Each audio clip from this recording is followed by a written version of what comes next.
안녕하세요. 다윗이 사무엘에게로 피신합니다. 오늘 본문은 사무엘상 19장 18절에서 24절입니다. 18절.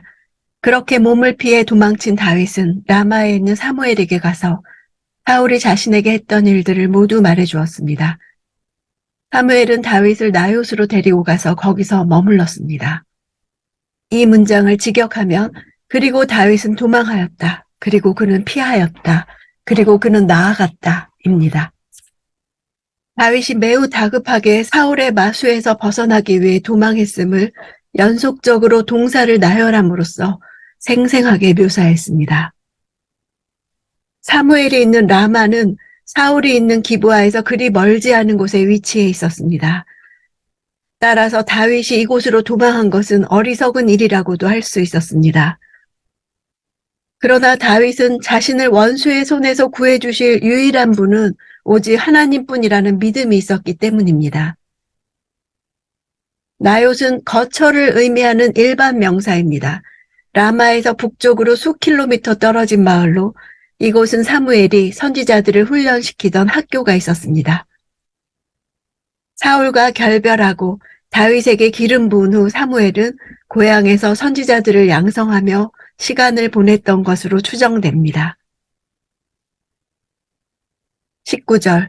누군가 사울에게 다윗이 라마의 나요스에 있다고 말해주었습니다. 다윗이 왕궁을 빠져나간 시점부터 사울은 다윗에 대해 광적으로 집착하기 시작합니다.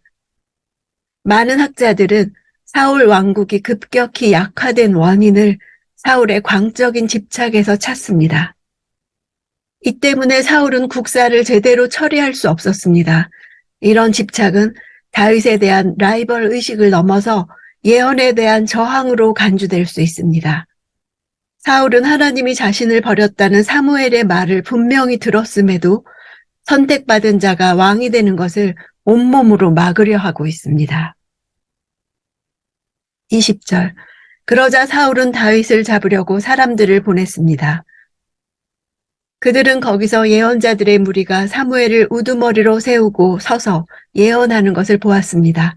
그때 사울이 보낸 사람들에게도 하나님의 영이 내려와 그들도 예언하게 됐습니다.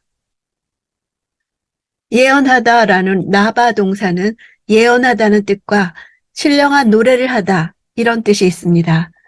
예언자들의 무리에게는 단순 수동형으로 사용되었고 사울이 보낸 사람들에게는 재규형으로 사용되었습니다. 예언자 무리는 예언행위 그 자체를 가리키는 것입니다.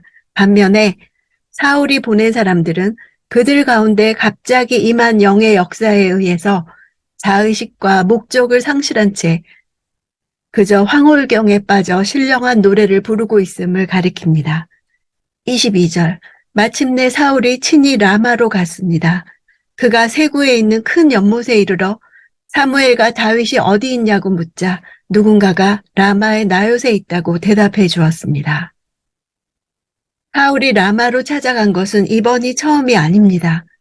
아버지의 나귀들의 행방을 묻기 위해 라마에 있는 사무엘을 찾아간 적이 있습니다.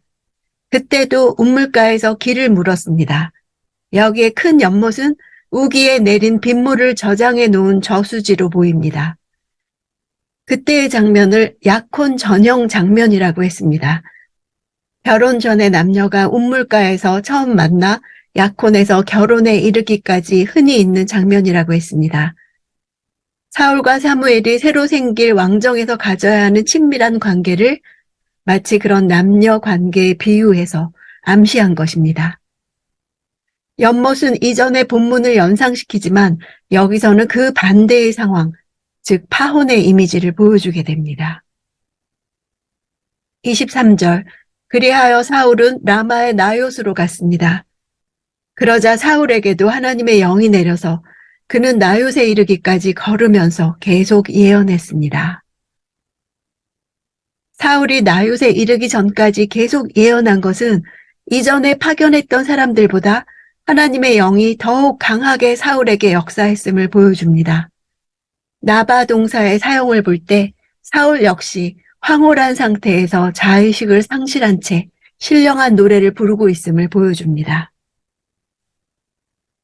24절. 사울은 옷을 벗어 던지고 사무엘 앞에서도 예언을 했습니다. 그러고는 그날 온종일 벗은 채로 누워 있었습니다. 이런 까닭에 사울도 예언자들 가운데 있느냐 하는 속담이 생기게 됐습니다. 사울이 벗은 옷은 겉옷을 가리킵니다. 벗은 채로라는 것은 겉옷만을 벗고 있는 상태를 가리킵니다. 하나님의 영에 의해 왕권을 상징하는 겉옷을 벗어버린 것을 통해 왕의 모든 위엄과 권위를 잃어버린 상태라는 것을 보여줍니다. 그뿐 아니라 장차 사울이 왕권을 모두 박탈당하게 될 것을 상징적으로 보여주는 것입니다. 또한 고대 이스라엘에서 파혼은 신랑이 신부의 예복을 벗기는 것으로 형상화되었습니다. 사울의 옷이 벗겨진 것은 사울과 사무엘과의 관계가 완전히 끝났음을 알려줍니다. 그날 온종일이라고 밝히는 것은 다윗이 사울에게서 도망할 수 있도록 하나님께서 강력하게 역사하셨다는 사실을 강조하기 위해서입니다. 사울에 대한 속담은 전혀 격에 맞지 않는 일이 벌어지고 있음을 조롱하는 뜻입니다. 평소 하나님의 뜻을 무시하고 악한 영에 사로잡혀 악을 도모하던 사울이 예언자의 무리 가운데서 하루 종일 예언하는 모습은 사람들 눈에 기이하고도 어색하게 보였던 것입니다. 이전에 왕으로 기름 부음 받을 당시 사울이 예언했던 것은 사울을 선지자의 반열에 올려놓는 명예로운 것이었다면 이곳의 예언은 많은 사람 앞에서 수치를 경험한 것입니다. 다윗을 죽이려 시도할 때마다 사울은 사람들 앞에서 수치를 당하고 다윗은 점점 사람들 앞에서 존귀해졌습니다. 어떻게 자신보다 더 잘난 부하나 후배를 견딜 수 있을까요? 하나님께서 이 모든 일의 주관자라는 것을 알 때에만 가능합니다. 요나단은 다윗을 하나님의 절대 주권적 섭리 아래서 보았습니다. 그는 왕세자였고 이스라엘의 영웅이었지만 다윗에게로 기울어지는 하나님의 마음과 민심의 추이를 가만히 지켜보며 이 흐름에 순복했습니다. 이에 비해 사울은 하나님의 섭리에 저항했습니다. 사울은 권력을 얻는 일에는 성공했으나 그것을 내놓는 일에는 실패했습니다. 그가 사무엘로부터 받은 심판 메시지는 왕의 지위 상실이었지 그의 인생 전체의 파멸 메시지가 아니었습니다. 그러나 그는 일단 권력을 잡고 난 후에 그것이 다른 사람에게 이양될 수 있다는 하나님의 절대 주권적인 섭리를 받아들이지 못했습니다. 사울은 사무엘이 사사로서는 은퇴했으나 영적 중보자인 기도의 사람으로서는 은퇴하지 않았던 것을 보고 배웠어야 했습니다. 선지자 훈련학교에서 후학을 양성하는 사무엘의 새로운 부르심의 현장에서 깨닫는 것이 있어야 했습니다. 요나단과 다윗의 관계는 지금까지도 아름다운 이야기로 기억되나 사울과 다윗은 비극으로 기억됩니다. 하나님이 세우실 때 충성하고 하나님이 내리실 때 또 다른 부르심을 기대하기 원합니다.